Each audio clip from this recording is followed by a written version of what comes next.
Good evening. Thank you for registering for the Get Fit webinar. Today we will be talking about solutions for introducing and maintaining a balanced diet for your family members and for yourself.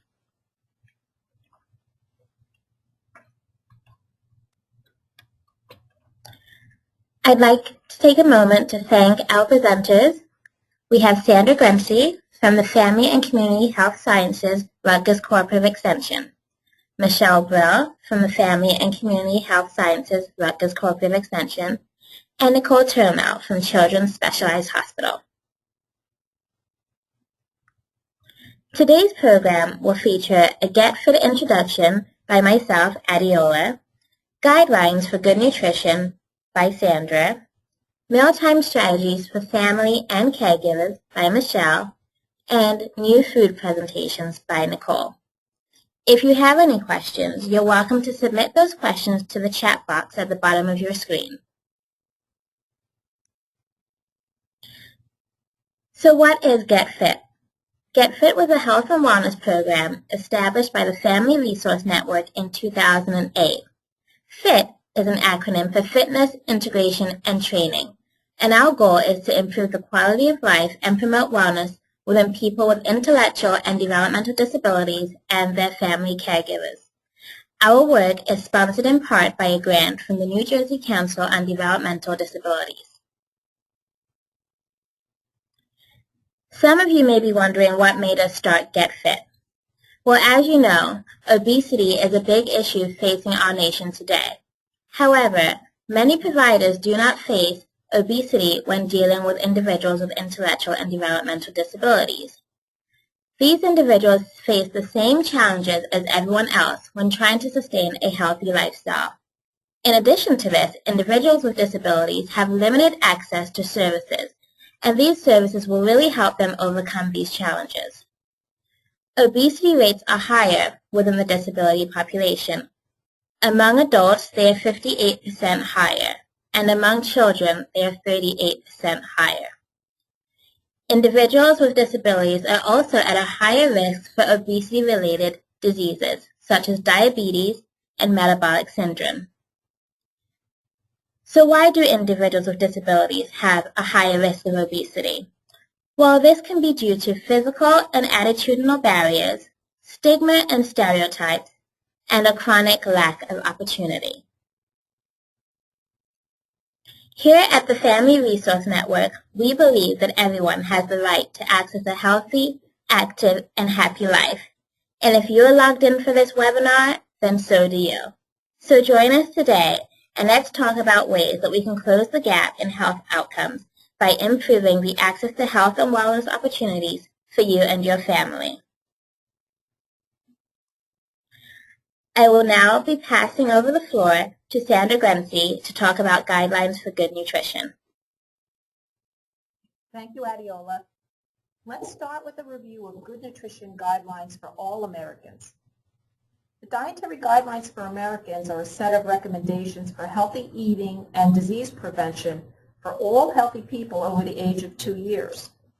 They're updated every 5 years and are based on the latest research. Let's take a look at the specific recommendations.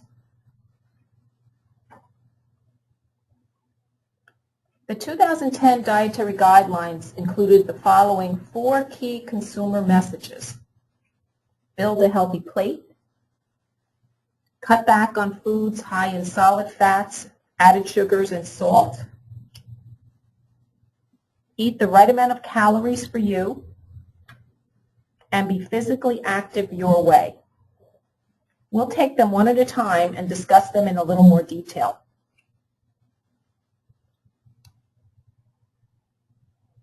Let's look at some ways that we can build a healthy plate. The first recommendation states, make half of your plate fruits and vegetables. Americans just don't consume enough fruits and vegetables in their diets. Fruits and vegetables are low in fat and calories and high in nutrients, including vitamins A, C, K, and folate, and the minerals magnesium and potassium, and of course dietary fiber. By eating enough fruits and vegetables of different colors, especially red, orange, and dark green ones. You'll be sure to get all of the important nutrients. Another recommendation is to switch to skim or 1% milk. Americans of all ages need to consume more calcium for strong bones. One way to do this is by consuming low-fat or fat-free dairy products such as milk, yogurt, or even fortified soy products. By switching from regular fat to lower fat products, you can get the good nutrition of dairy without all of the saturated fat and calories.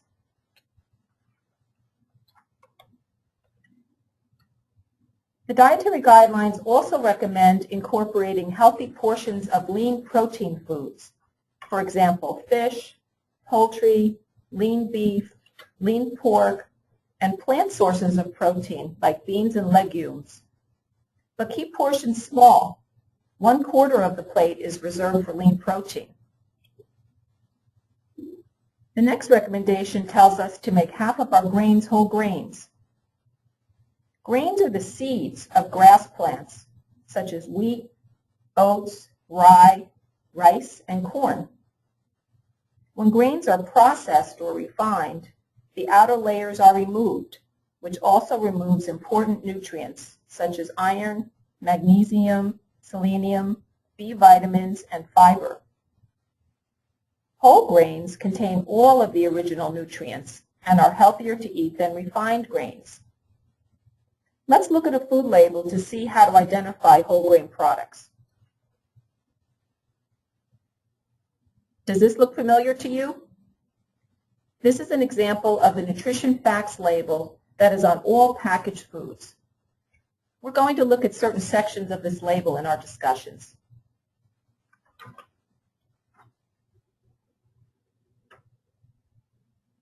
It's sometimes hard to tell whether a food is a whole grain food just by looking at it.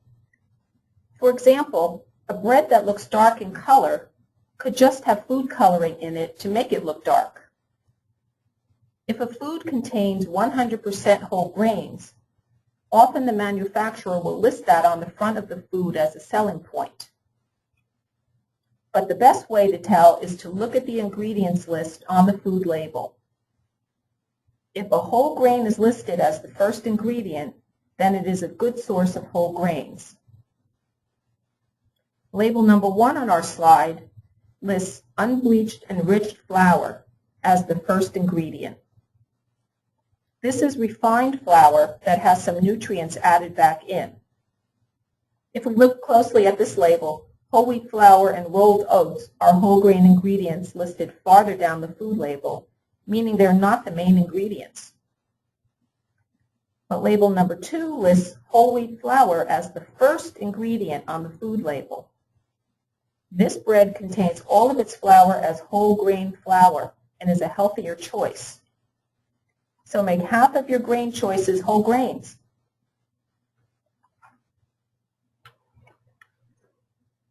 Our next recommendation is to cut back on foods high in solid fats, added sugars, and sodium.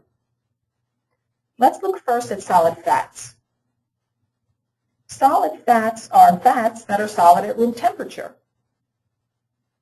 Examples of these fats are animal-based fats such as butter and lard, or saturated fats, and some vegetable fats such as solid shortening and stick margarine, which start out as liquid oils, but then are changed chemically or are partially hydrogenated to be solids at room temperature.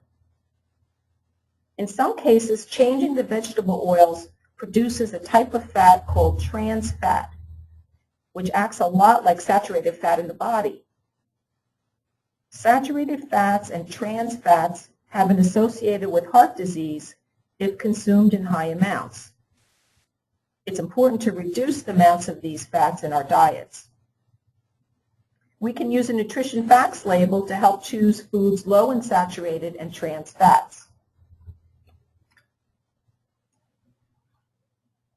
The fat content of a food is listed on the nutrition facts label. The total fat is all of the fat content of a food.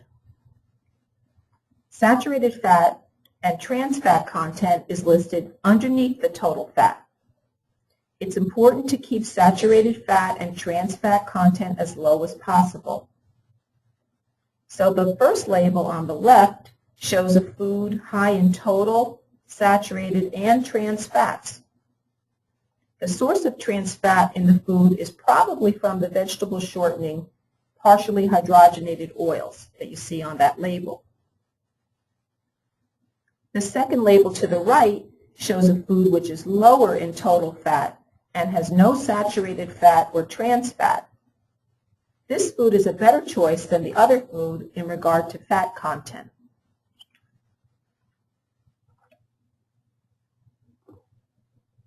The dietary guidelines also remind us to choose foods lower in added sugars and salt.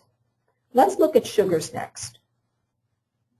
Added sugars are sugars that are not originally from the food itself.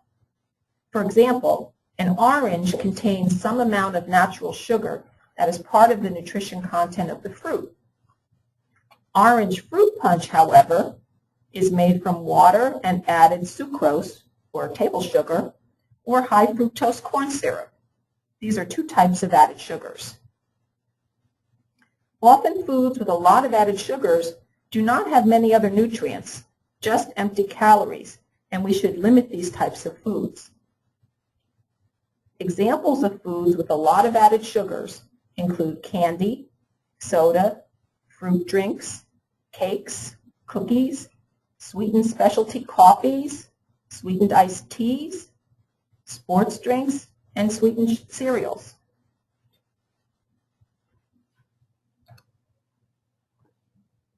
This slide shows us some examples of food labels in regard to sugar content. The label on the left shows where sugar content is listed on every nutrition facts label. It is always under the total carbohydrates section of the label. The sugar content in grams does not tell us anything about the source of the sugar, just the total amount. To find out the source, we need to look further at the ingredients section of the label. The table on the right top shows us some of the other names for sugars, which may appear on the ingredients list of a food label. The label on the left shows 3 kinds of sugars in the ingredients: evaporated cane juice, high fructose corn syrup, and brown rice syrup. The label on the right shows sugar as a first ingredient on the food label.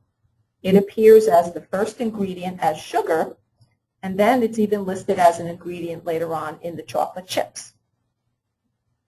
So become familiar with the various names for added sugars on a food label, and make sure to eyeball the total sugar content of a food when making a choice. Is it an otherwise nutritious food, or just a source of empty calories? Sodium, or salt, is of increasing importance in our diets. Americans are aging as a population and are increasingly have chronic diseases such as high blood pressure and heart disease.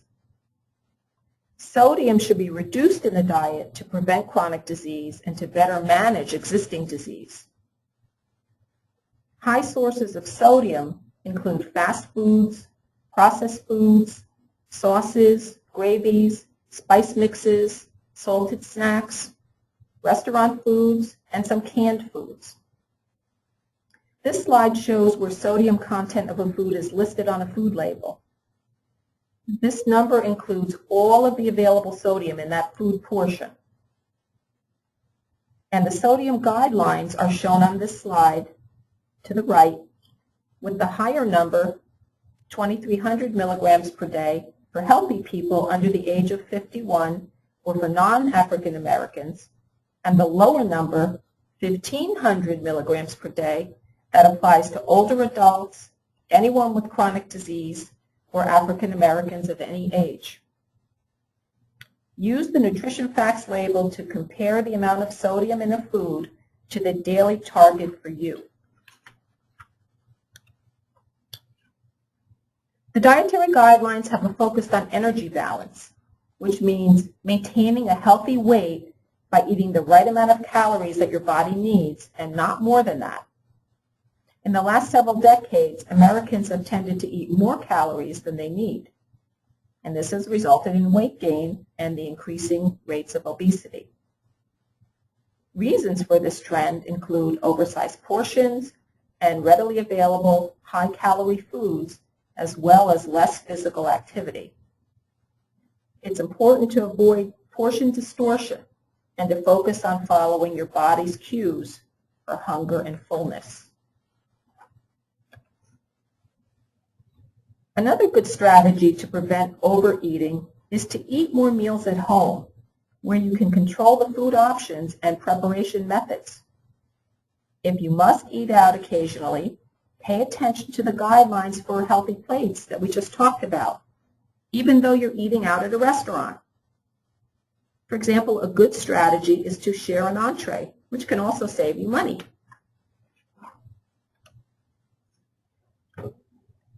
Sometimes it's hard to remember that we are the sum total of what we eat and drink. Guidelines do exist for the total amount of water for individuals of different ages and sexes. But what most people don't know is that this number includes all of the water contained in foods, such as fruits and vegetables, other beverages such as milk, coffee, tea, juices, as well as the drinking water that we drink. By eating lots of fruits and vegetables and making smart beverage choices, you can stay well hydrated. Good choices include plain water, unsweetened flavored waters, fat-free or low-fat milk, and 100% fruit juice in moderation. So how do you know that you're maintaining energy balance and eating the right amount of calories? There are different methods for assessing a person's weight status to determine if it is a healthy weight. Body mass index, or BMI, is calculated from a person's height and weight and is the most frequently used screening method of assessing weight status. On this slide at the bottom, you can see the 4 BMI categories. This next slide shows an example of an adult BMI chart showing the different weight categories. For children, BMI is also used to screen for weight status, but compared to one chart for adults, BMI percentile growth charts are created for children of different ages and sexes, so boys versus girls by age. Let's look at one on the next slide. This is an example of a BMI percentile growth chart for boys 2 to 20 years old. You might have seen your doctor plot your child's age and BMI on a chart like this. Healthcare providers will look for trends in the BMI percentile for a child, taking note if the child tracks higher or lower over time. Other methods exist besides BMI to measure body weight and nutrition status. And some of these include special growth charts, waist circumference measurements, skin fold thickness measurements, some other specialty tests, and even blood work is sometimes used to assess nutrition status, for example, iron levels or B12 levels. A healthcare professional can provide a complete clinical assessment of weight and nutrition status and appropriate guidance for you if needed. Besides food, or the calories going in, the other side of the energy balance equation is physical activity, or calories going out, or energy burned.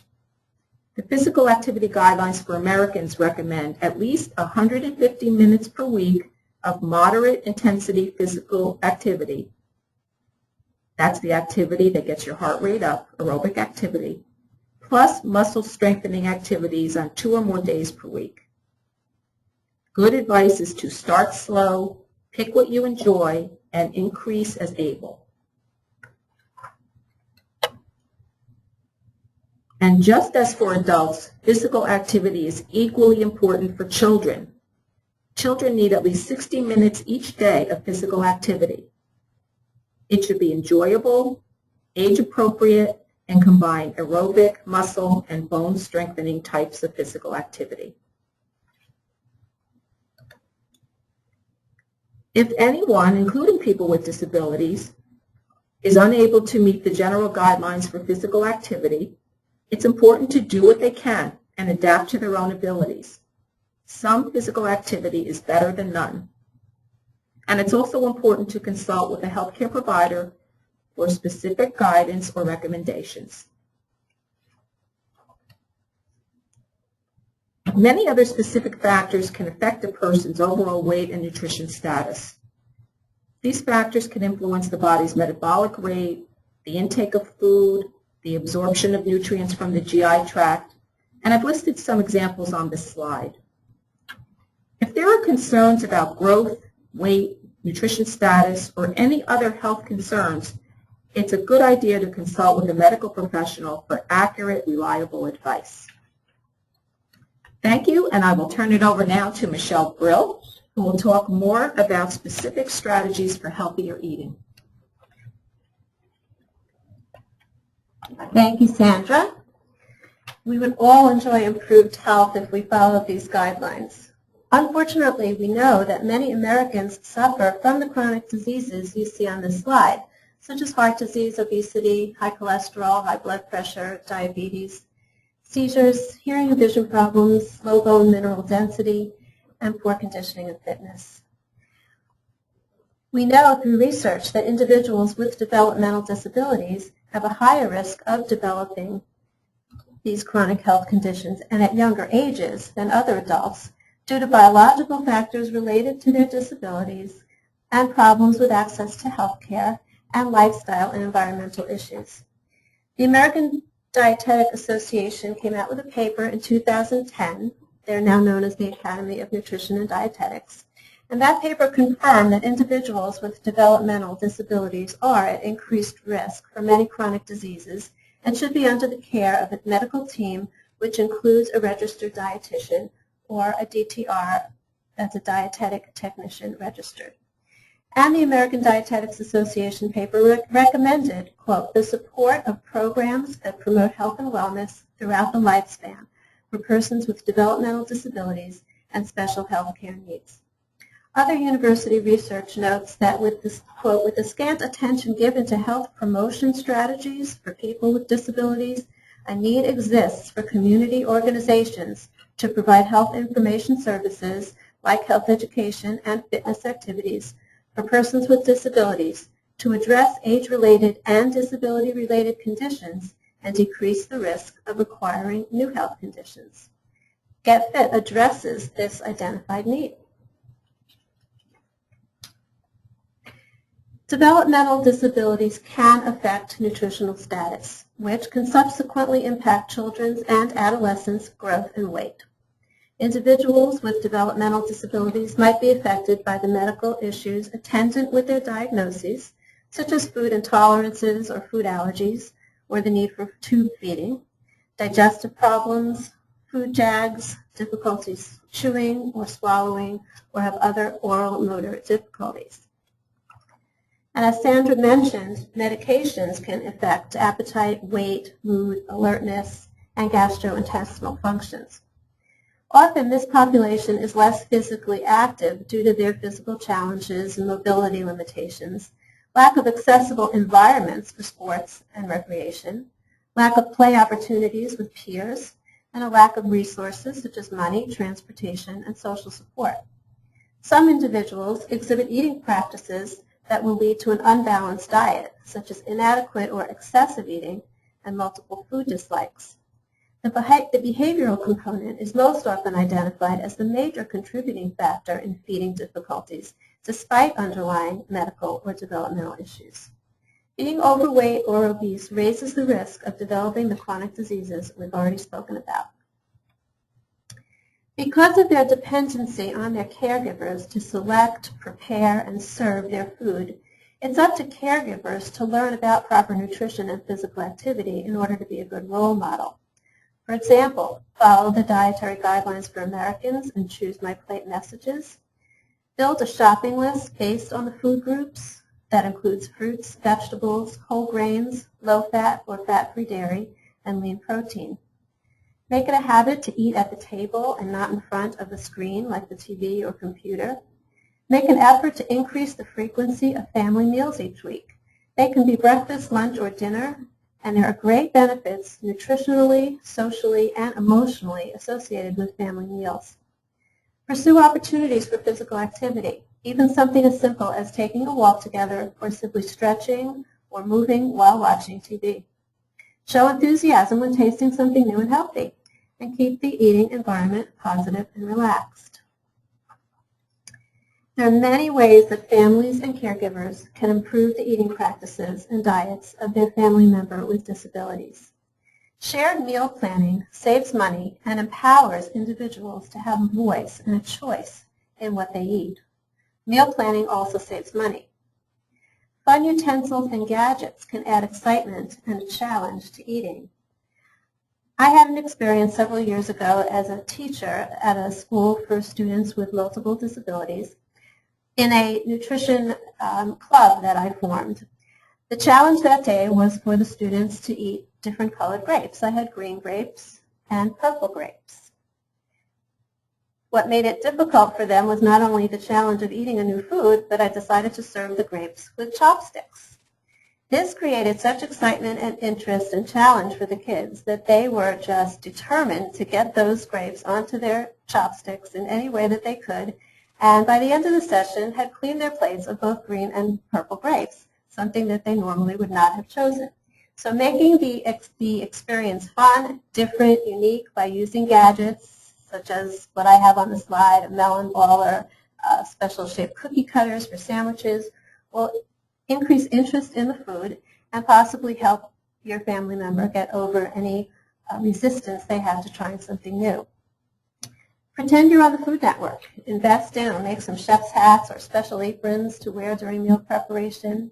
There are always ways to make associations with food fun. Things such as helping with meal preparation also exposes them to sensory input with no pressure to eat the food. These are general strategies that we have found to be successful. In a few minutes, Nicole will get into more specific therapeutic techniques in her session of the presentation. Beyond the home environment, expanding your family members' world outside of the home and school is very important. I've worked with many families who just go to the drive-thru at fast food restaurants because they're concerned about what behaviors may be expressed in a sit-down setting or other public setting. Well, we know not only is the food less healthy at drive-thrus, but it's important to let your child or family member experience diverse social settings in a gradual way to teach him how to generalize acceptable and appropriate social skills in the real world. Your speech therapist, school psychologist, and other team members can help you with designing social stories or social scripts for various public settings. We often see that parents, caregivers, and educators use food as rewards or reinforcers for desired behavior. Whenever possible, we recommend that educators, therapists, coaches, etc., should work in partnership with parents to find other age-appropriate motivators, such as stickers or token prizes, special outings, a new DVD, preferably one that keeps people moving rather than passively watching. So stay in touch with your child or family members, teachers, job coaches, etc., so that they know what motivates your family member. And check with them from time to time to see if the motivator is still working. If it isn't, change.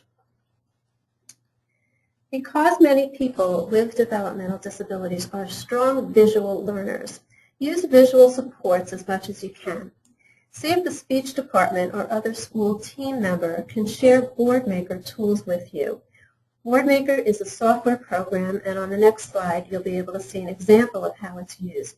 But you can also find pictures in clip art, Google Images, or simply cut things out from magazines or supermarket flyers, or use actual photos to make recipes, to make instructions for using simple appliances such as a microwave oven, to make shopping lists, label your kitchen cabinets, etc. Recognize that challenging behavior is most often the result of the individual's frustration or sensory overstimulation from the environment. Your family member may be having difficulties with transitions. There may be a lack of understanding of instructions or expectations at mealtime. You know that they have a strong need for structure and routine, so anything out of the routine might result in a challenging behavior. This, along with communication deficits and social skills challenges, really reflect a lack of a repertoire of more appropriate skills. So the challenging behaviors are really evidence of coping mechanisms rather than a negative behavior with a purpose. Remember that teaching replacement behaviors are much more powerful than negative consequences. Don't forget to praise all attempts at trying a new food, no matter how small that progress is. Touching, smelling, or putting a new food to the lips is considered progress. And sometimes the use of positive peer pressure can encourage tasting. When several children are being praised for their efforts, it creates an atmosphere where everyone wants to be included. This is an example of what you can create with BoardMaker software or with your own pictures. You can create boards with pictures and text or pictures only. Imagine the feeling of accomplishment your family member would have if recipes and instructions were provided in this format rather than see them struggling with reading directions on a package label. The team approach recommended by the Academy of Nutrition and Dietetics includes a registered dietitian who would identify whether nutritional intake is adequate, an occupational therapist to work with the RD to identify alternative food preparation strategies that would yield different sensory characteristics and adequate nutritional intake. The OT can also help parents understand that the child's seemingly uncooperative behavior and limited food repertoires may actually be the result of sensory sensitivities that cause great discomfort, and that the child's food refusals may reflect an attempt to cope or compensate for the discomfort. The OT can also use sensory integration techniques and suggest environmental modifications. Nicole will address this in just a few minutes. Speech therapists can also be a member of the team who can work on oral motor issues, and a psychologist can help incorporate behavioral approaches to help shape the child's acceptance of various food textures. If your family member is still within the school system, make the school a part of your team.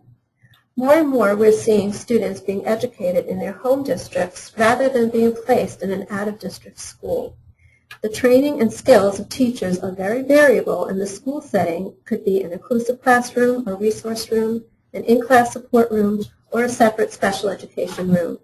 Depending on the program, there may or may not be adequate physical therapy, occupational therapy, speech, counseling, or adaptive physical education. Advocate for the correct educational placement for your child and advocate for any necessary special meals accommodations.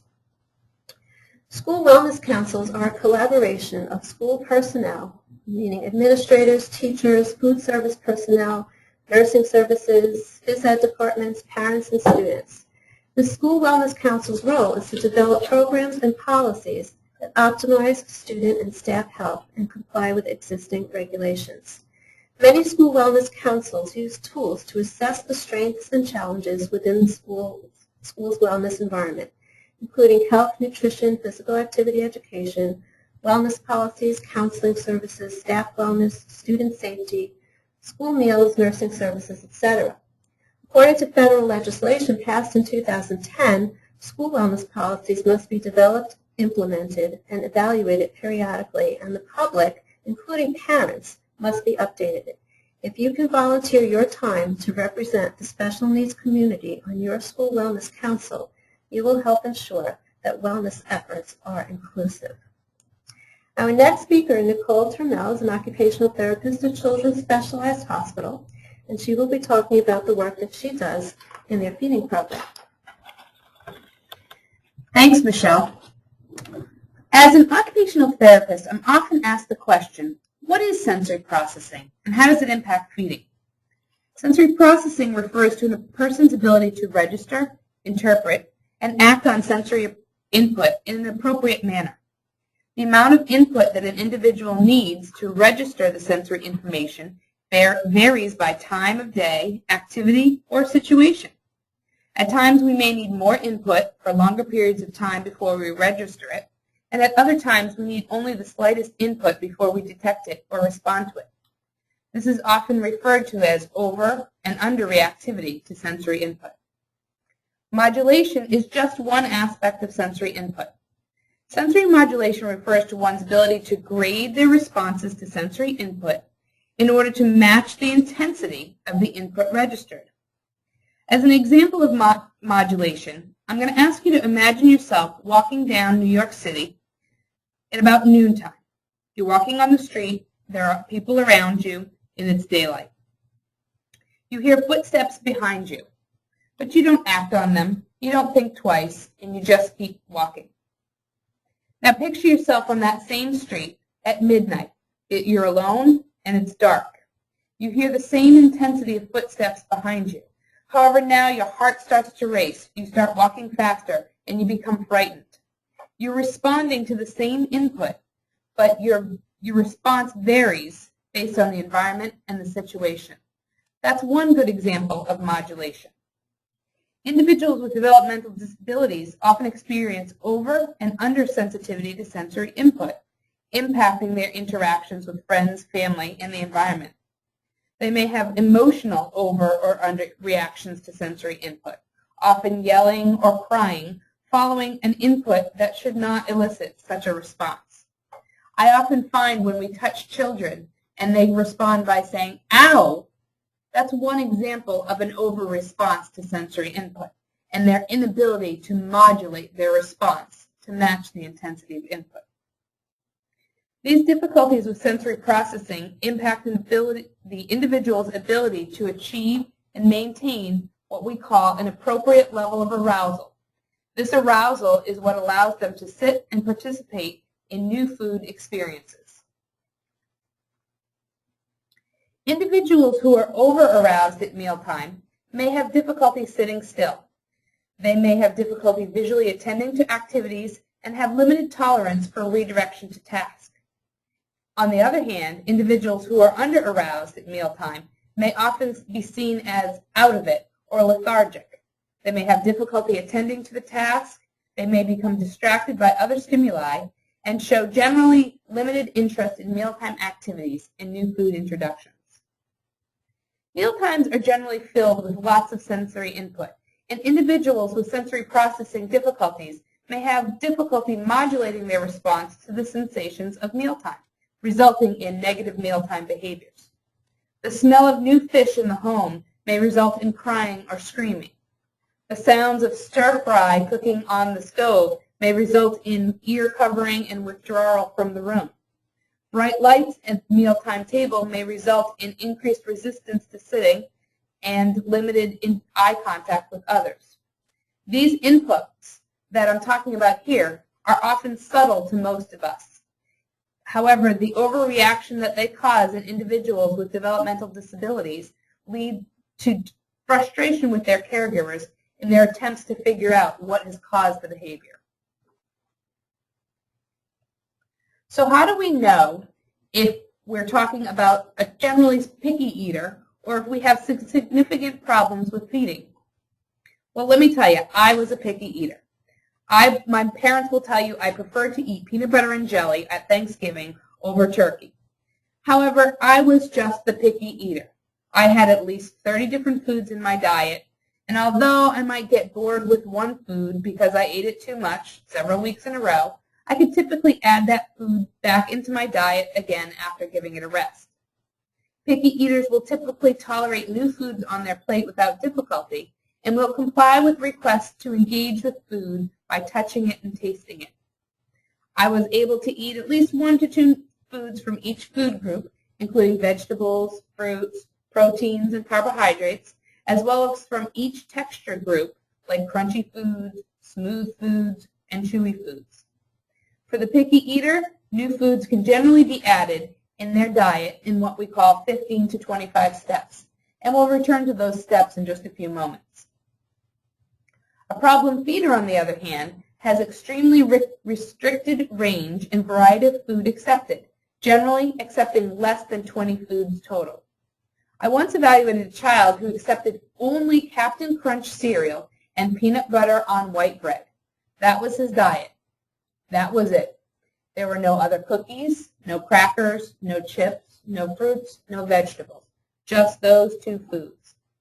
With problem feeders, we often look at the total number of food accepted including the junk food we might consider not healthy.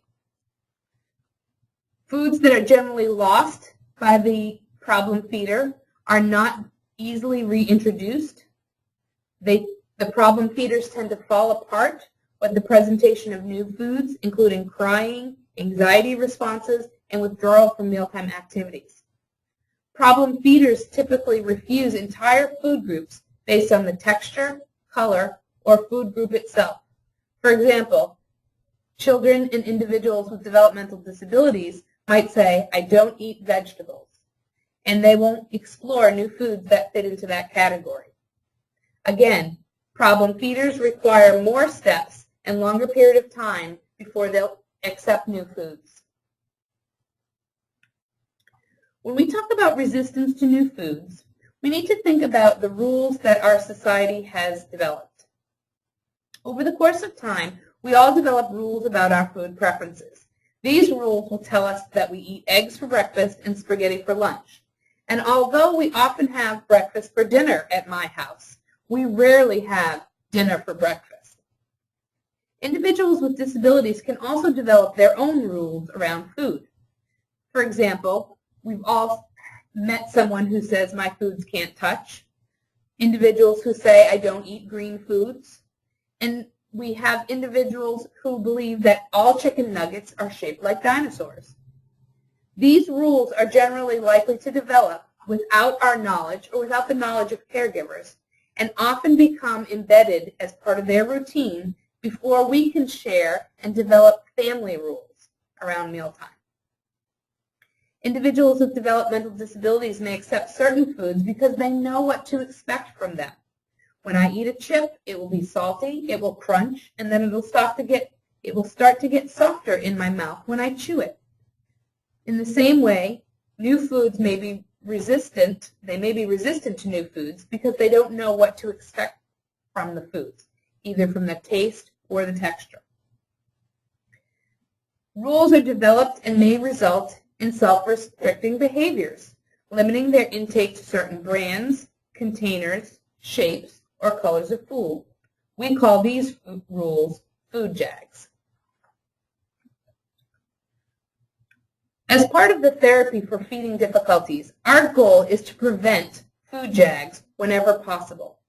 A food jag is a term that we use to describe someone who will eat only the same food, the same brand, prepared in the same way over long periods of time. By continuing to offer a variety of foods, even if the individual doesn't eat them, we can hopefully expand their range, increase their repertoire, and maintain their flexibility. We can do this by offering the same food in different brands, moving from one chicken nugget to another, moving from the same food in different shapes, moving from a bagel to a muffin.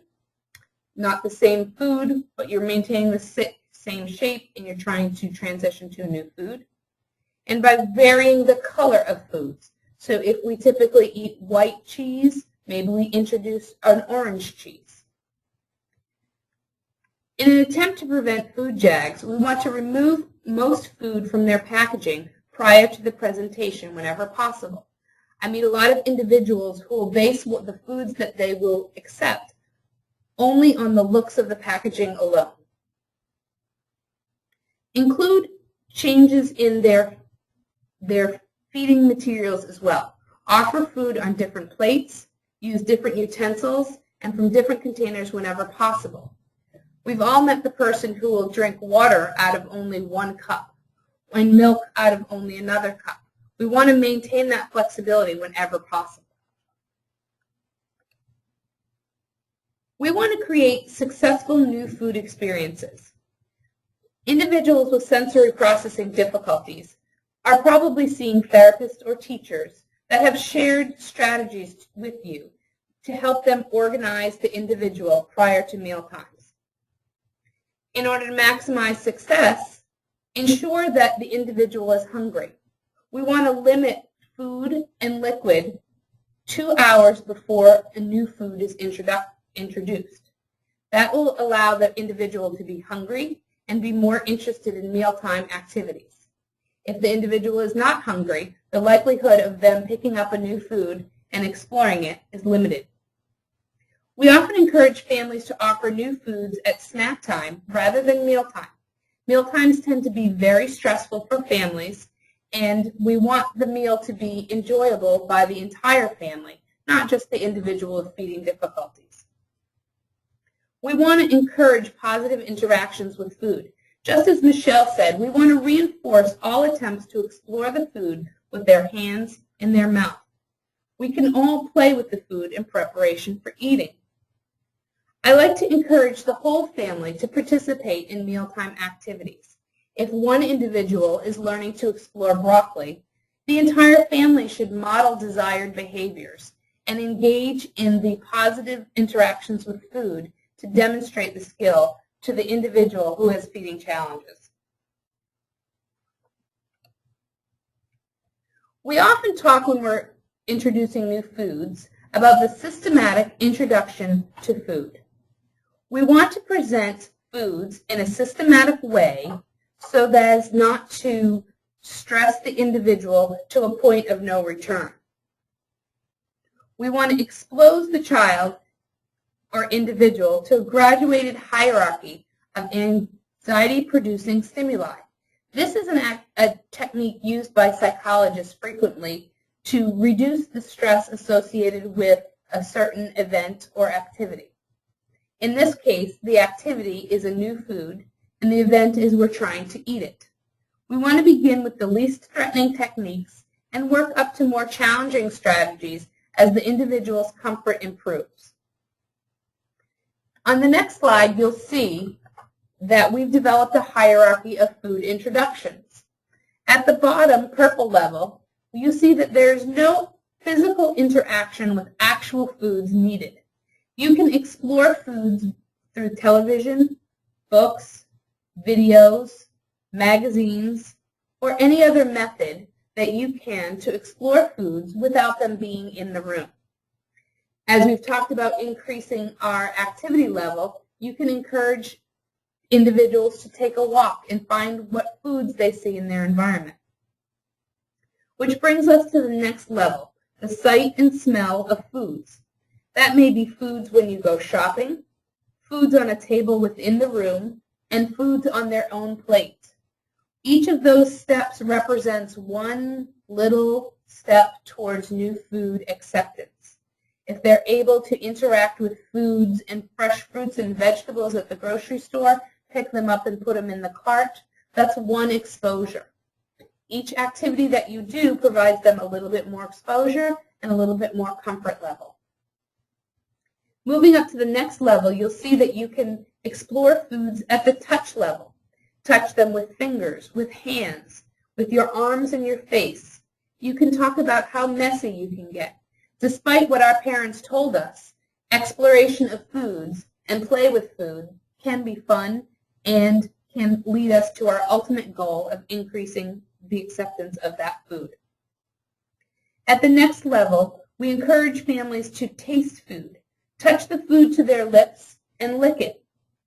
Use the food like a lipstick, creating a small layer of taste on their lips to reduce the stress associated, while still getting the flavor of the food in their mouth.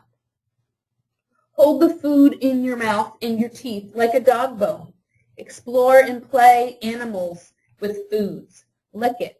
We even encourage families to introduce a no thank you bowl.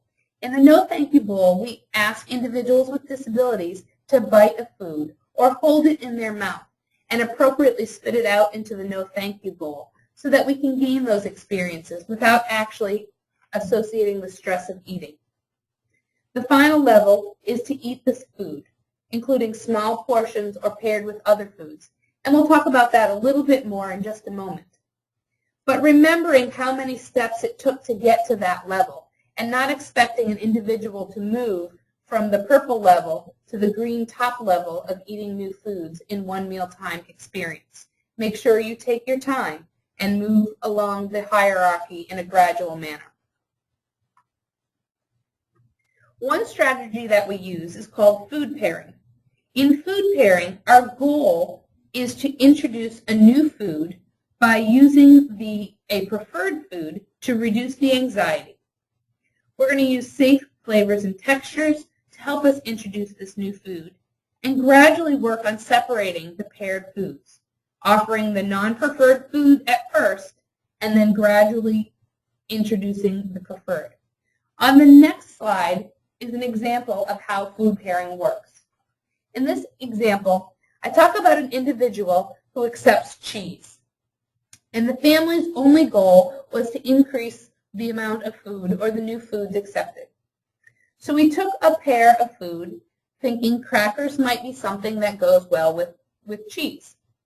And I broke the crackers up into very small crumbs and dipped the corner of cheese into the crumb. The child accepted those crumbs of cracker, and we made a big deal of praising their success in eating crackers. By addressing it in this way, we've overcome some of the anxiety associated with eating that new food because they've achieved that already. And gradually we're going to increase the expectation of the quantity of cracker that they're going to eat.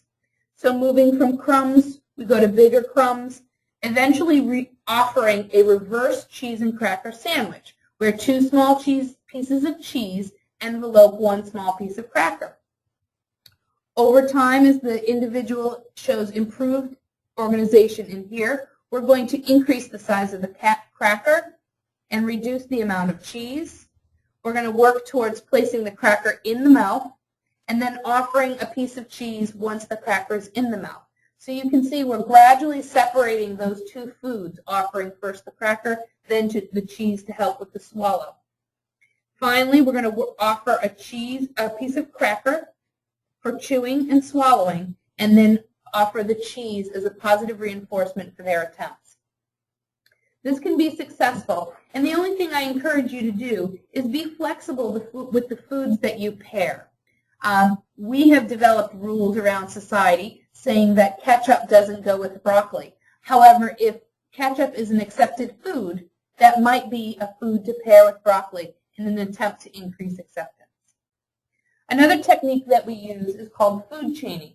Food chaining is part of a sensory behavioral approach to feeding, in which we're trying to reduce the risk of refusals by chaining foods and the sensory properties of foods.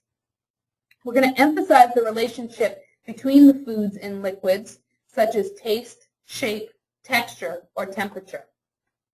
In the next example, you'll see how we chain food, moving from goldfish to our target food, which was a grilled cheese sandwich. The child was able to accept the goldfish, and so we started there. We progressed to introducing Cheez-Its, which were the same color, texture, and taste as the goldfish cracker. From there, we progressed to a white Cheez-It, which, although it was a different color, was the same taste, texture, and shape as the orange Cheez-It. From the white Cheez-It, we went to a white cracker. Now that was the same color, shape, and texture with a slightly different flavor. And as you can see, we move up that food chain, moving towards a white cracker with cheese. Now we reintroduced the same color and the flavor of the goldfish up in this hierarchy. We then introduce plain cheese, which can maintain the same shape as the cracker. And then we introduce cheese on bread, with the bread being white, square, crunchy if you toast it, just like the cracker, and then cheese on toast. So you can see how we move up that chain to create similarities between the foods that we present in an effort to increase their acceptance. My contact information is here, and I'm going to pass it over to Adiola. Thank you, Nicole. And thank you to all of our presenters for that great information that they provided us with this evening. Here, the Family Resource Network would like to share with you some Get Fit to Go tips that are offered by www.letsmove.gov. Plan a healthy meal as a family. Have a healthy breakfast every day. Cut back on sugary drinks. Keep an eye on portion sizes, and eat together as a family. We have found that following some of these tips can really help to improve health and wellness within your family and really make mealtime an enjoyable and nutritional one.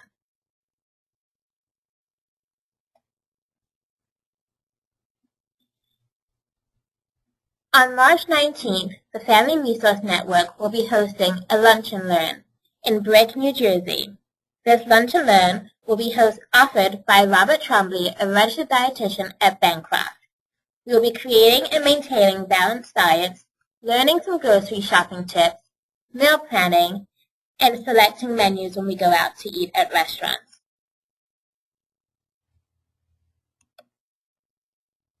We really hope this webinar was helpful for you. And to stay up to date with some of our Get Fit activities, visit www.getfitnj.org.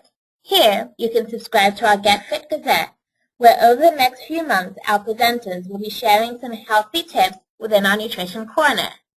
You may also like us on Facebook and share pictures and stories of your success. This webinar will be available shortly on the Get Fit website, so you may visit it to get more tips.